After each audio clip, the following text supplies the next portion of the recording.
दोस्तों, क्या हुआ जब कलेक्टर साहब की बेटी का एक नागा साधु ने अपहरण कर लिया। फिर 12 साल बाद वही बेटी हरिद्वार के महाकुंभ में ऐसी हालत में मिली कि सुनकर आपके भी होश उड़ जाएंगे। आखिर किस हालत में मिली कलेक्टर साहब की बेटी पूरे 12 सालों के बाद? आइए जानते हैं। दरअसल यह घटना मध्य प्रदेश के उज्जैन शहर की है। साल 2005 की बात है। एक गरीब लड़का जिसका नाम अरुण था, यूपीएसएससी की तैयारी कर रहा था। इसी दौरान उसकी मुलाकात कोमल नाम की एक अमीर घर की लड़की से हुई। कोमल और अरुण एक दूसरे से गहरा प्रेम हो गया था। अरुण का दिमाग पढ़ाई में बहुत तेज था और कोमल भी यूपीएसएससी की तैयारी कर रही थी। दोनों साथ में कोचिंग जाते, पढ़ाई करते और एक दूसरे के साथ समय बिताते थे। लेकिन दोस्तों, आप जानते ही हैं कि जहां सच्चा प्रेम होता है वहां चुनौतियां भी आती हैं। अरुण को पता था कि कोमल के घर वाले इस रिश्ते के लिए कभी तैयार नहीं होंगे, क्योंकि वह एक गरीब और छोटी जाति का लड़का था। वह हमेशा कोमल से कहता कि तेरे माता पिता इस रिश्ते को कभी स्वीकार नहीं करेंगे। लेकिन कोमल कहती थी कि चाहे कुछ भी हो जाए, वह उसका साथ कभी नहीं छोड़ेगी। उसे पूरा विश्वास था कि अरुण एक दिन यूपीएसएससी की परीक्षा पास करेगा और एक बड़ा अधिकारी बनकर दिखाएगा। और अगर तुम कलेक्टर बन जाओगे तो मेरे माता पिता इस रिश्ते के लिए जरूर हां कर देंगे। कोमल अरुण से कहती, तुम इन बातों की अभी से चिंता मत करो। पहले हमें यूपीएसएससी की परीक्षा देनी है और कलेक्टर बनना है। शादी की बात तो हम आगे जाकर करेंगे। अभी तुम मेरे साथ हो और मैं तुम्हारे साथ हूं। हमारे लिए यही काफी है। इसके बाद दोनों साथ में पढ़ाई करने लग जाते हैं। लेकिन उधर अरुण के माता पिता की हालत बहुत नाजुक थी। अरुण के पिता के ऊपर बहुत कर्ज था और कर्जदार आए दिन उन्हें धमकियां देते और मारपीट करते थे। ये सब अरुण के माता पिता उससे छिपाए रखते थे, क्योंकि वे नहीं चाहते थे कि इन बातों से अरुण का ध्यान पढ़ाई से हटे। इन सब से बेखबर अरुण दिल्ली में रहकर अपनी पढ़ाई जारी रखता था। लेकिन एक दिन अरुण अपने पिता को फोन लगाता है तो उसके पिता फोन नहीं उठाते। कई दिनों तक वह फोन करता है, लेकिन उसके पिता का फोन नहीं लगता। वह अपने रिश्तेदारों से भी संपर्क करता है, लेकिन कोई सही जवाब नहीं मिलता। अंततः वह दिल्ली से उज्जैन जाने के लिए मजबूर हो जाता है। अपने माता पिता का हालचाल जानने के लिए उसे बहुत चिंता हो रही थी कि उसके माता पिता किस हालत में होंगे। घबराया हुआ अरुण उज्जैन पहुंचता है और जब अरुण अपने किराए के घर पर अपने माता पिता को देखने पहुंचता है तो वहां उसे पड़ोसियों से पता चलता है कि उसके माता पिता ने फांसी लगाकर आत्महत्या कर ली है। उन्होंने एक चिट्ठी छोड़ रखी थी जिसमें लिखा था कि वे कर्ज के बोझ के चलते यह कदम उठा रहे हैं और उनकी मृत्यु की सूचना उनके बेटे अरुण को ना दी जाए। दरअसल वे नहीं चाहते थे कि उनकी मौत की खबर से अरुण की पढ़ाई में बाधा आए। इसी कारण वे बिना बताए इस दुनिया से चले गए थे।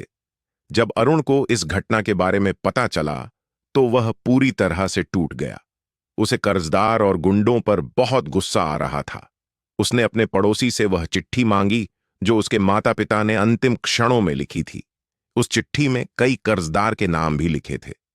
अरुण वह चिट्ठी लेकर पास के थाने जाता है और कर्जदार के खिलाफ शिकायत दर्ज कराने की कोशिश करता है।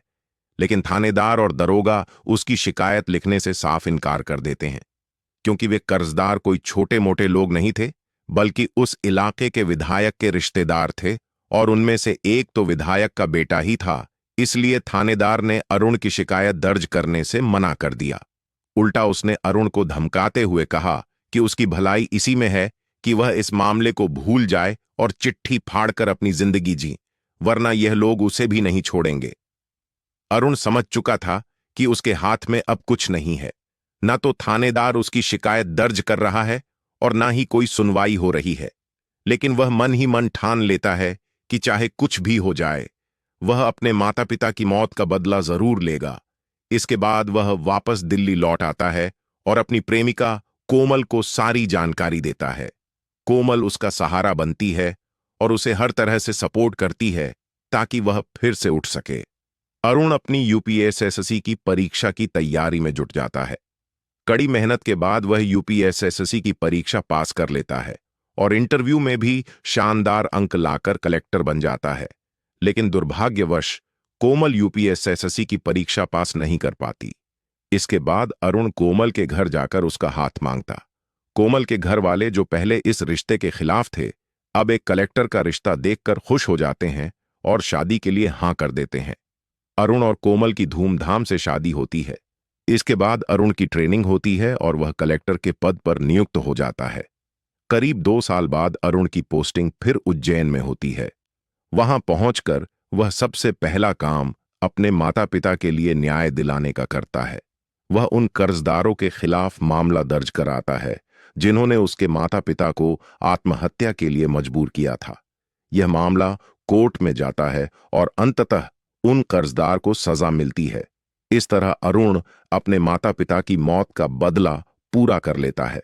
अरुण उस थानेदार को भी सस्पेंड करवा देता है जिसने पहले उसकी शिकायत दर्ज करने से इनकार कर दिया था।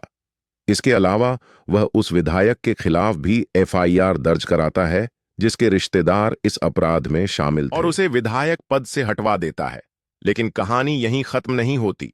सब कुछ सही होते हुए भी अरुण और कोमल एक बड़े दुख से गुजर रहे थे। उनकी शादी को 7-8 साल हो चुके थे, लेकिन वे अब तक संतान सुख से वंचित थे। समाज में उन्हें इस वजह से ताने सुनने पड़ते थे। कोमल के माता पिता भी उसे और अरुण को लगातार संतान के लिए दबाव डालते रहते थे। वे उन्हें किसी हकीम या डॉक्टर के पास जाने की सलाह देते थे। डॉक्टरों का कहना था कि दोनों में कोई शारीरिक कमी नहीं है, बस भगवान की इच्छा होगी तो संतान जरूर होगी। अरुण के पास सब कुछ था, एक अच्छी नौकरी, उच्च पद और एक समझदार पत्नी, लेकिन वह और कोमल संतान के लिए तरस रहे थे। लेकिन भगवान की कृपा हुई और शादी के करीब 8 सालों बाद कोमल को एक बेटी हुई। जब डीएम साहब के घर में बेटी का आगमन हुआ तो पूरा परिवार खुशी से झूम उठा। डीएम साहब अपनी बेटी से बहुत प्यार करते थे और उन्होंने उसका नाम जेसिका रखा। कोमल और डीएम साहब दोनों ही अपनी बेटी से खूब प्यार करते थे। जेसिका के जन्म से ही उसके गाल पर एक बड़ा सा तिल था जो उसकी खूबसूरती को और अधिक निखारता था और उसे सबसे अलग पहचान दिलाता था। करीब 15 दिन बीत चुके थे और जेसिका अब बैठना शुरू कर रही थी और मुंह से आवाज भी निकालने लगी थी। उसकी मुस्कान बहुत मनमोहक थी। साल 2000 का समय था, जब प्रयागराज में कुंभ मेला लगा हुआ था। कोमल ने अपने पति डीएम अरुण से कहा कि चलो प्रयागराज कुंभ मेला घूमने चलते हैं। अरुण भी तैयार हो गए, क्योंकि कुंभ मेला 4 साल में एक बार लगता है और इसकी महानता भी बहुत होती है। कोमल की बात मानकर अरुण अपनी बेटी जेसिका के साथ, जो महज 15 महीने की थी, प्रयागराज कुंभ मेला घूमने चले गए। उस समय प्रयागराज का नाम इलाहाबाद था। जिस दिन अरुण और उनकी पत्नी कुंभ मेले में पहुंचे, उसी दिन शाही स्नान का समय था। वहां पर लाखों करोड़ों श्रद्धालु शाही स्नान कर रहे थे। जब अरुण अपनी पत्नी और बेटी के साथ संगम के तट पर पहुंचे तो उन्होंने देखा कि कई साधु और श्रद्धालु शाही स्नान कर रहे थे। सुबह के 4 बजे का समय था और अरुण ने कहा, तुम यहीं रुको, भीड़ बहुत है, तुम जेसिका का ध्यान रखना। पहले मैं नहाकर आता हूं, फिर तुम नहा लेना और मैं जेसिका का ध्यान रखूंगा। यह कहकर डीएम साहब अपने वस्त्र उतारकर संगम के तट पर गंगा स्नान के लिए चले जाते हैं। लेकिन जब वह स्नान करके लौटते हैं तो ना तो उनकी पत्नी दिखती है और ना ही उनकी 6 महीने की बेटी। वह घबराते हुए जल्दी जल्दी अपने कपड़े पहनते हैं और चारों ओर पागलों की तरह दौड़ने लगते हैं। काफी समय तक ढूंढने के बाद उन्हें उनकी पत्नी रोती हुई दिखाई देती है। जब वह अपनी पत्नी से पूछते हैं जेसिका कहाँ है, तो कोमल सिसकते हुए कहती है, एकदम से बहुत सारी भीड़ आ गई, जिससे मैं उस भीड़ में दब गई थी और अचानक किसी ने मेरे हाथ से जेसिका को छुड़ा लिया। मैंने कई जगह उसे ढूंढा, लेकिन वह कहीं नहीं मिली। यह सुनकर डीएम साहब बेहद घबरा जाते हैं। वह पूरे प्रयागराज में अपनी बेटी को ढूंढने लगते हैं, लेकिन कहीं भी जेसिका का कोई पता नहीं चलता। वह अपने पद का इस्तेमाल करते हुए कई पुलिस वालों से मदद लेते हैं और अपनी बेटी को ढूंढने की कोशिश करते हैं, लेकिन लाखों करोड़ों की भीड़ में वह कहीं नहीं मिलती। समय धीरे धीरे बीतता जाता है, लेकिन उनकी बेटी का कोई सुराग नहीं मिलता और डीएम साहब अपनी बेटी को ढूंढ नहीं पाते हैं।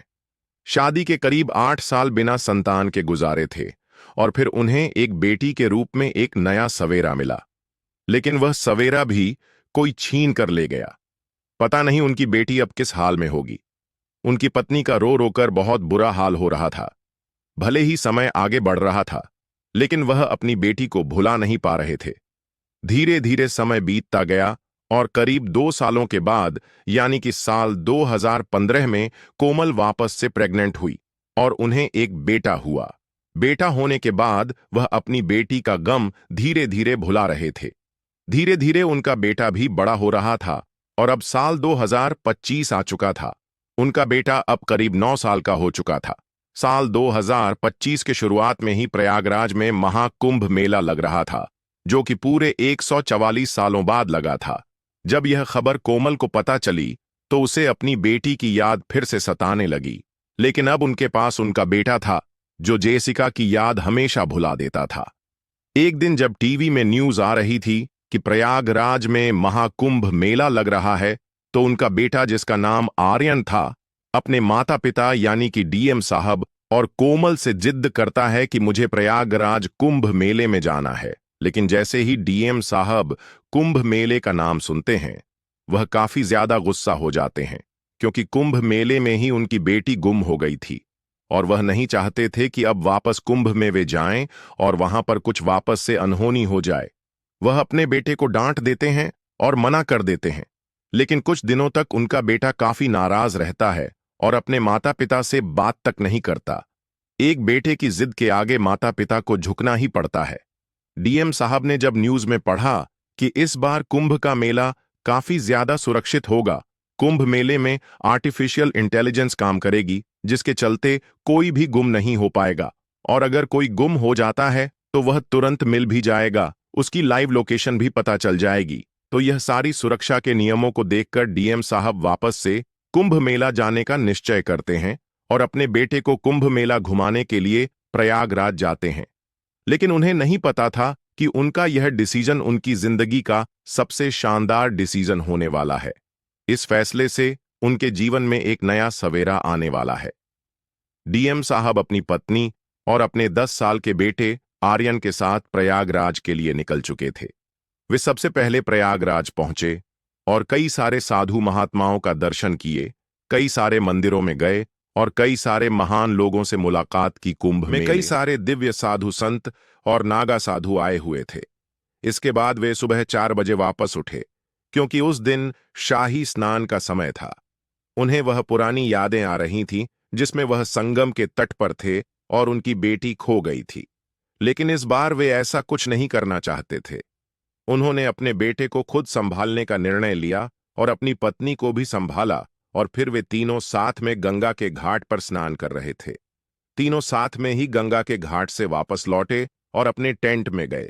इसके बाद अब वे घर के लिए वापस निकलने ही वाले थे, तो लौटते वक्त उनके सामने एक 12 साल की लड़की आई जो प्रयागराज पहुंचे सभी श्रद्धालुओं को तिलक लगा रही थी। वह बच्ची दिखने में काफी खूबसूरत थी। वह डीएम साहब को कहती है, साहब, मैं आपको तिलक लगा दूं।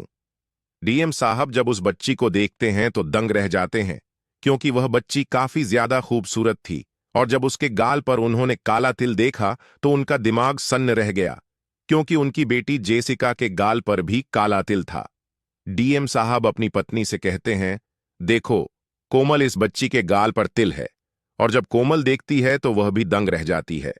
इसके बाद वे भीड़ में से थोड़ा साइड में आते हैं और उस बच्ची को भी अपने पास बुलाते हैं।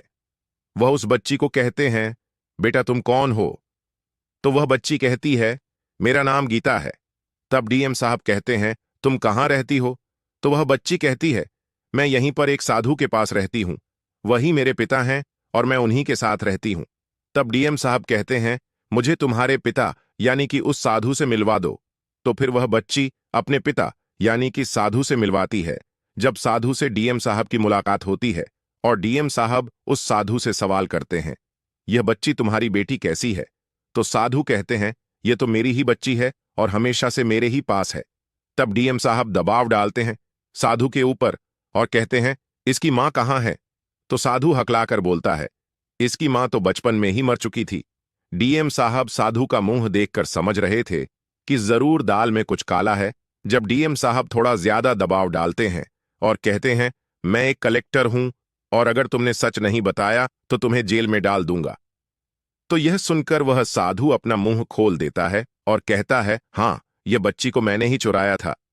करीब 2000 के महाकुंभ मेले में मैंने इस बच्ची को एक औरत के पास से छीन लिया था।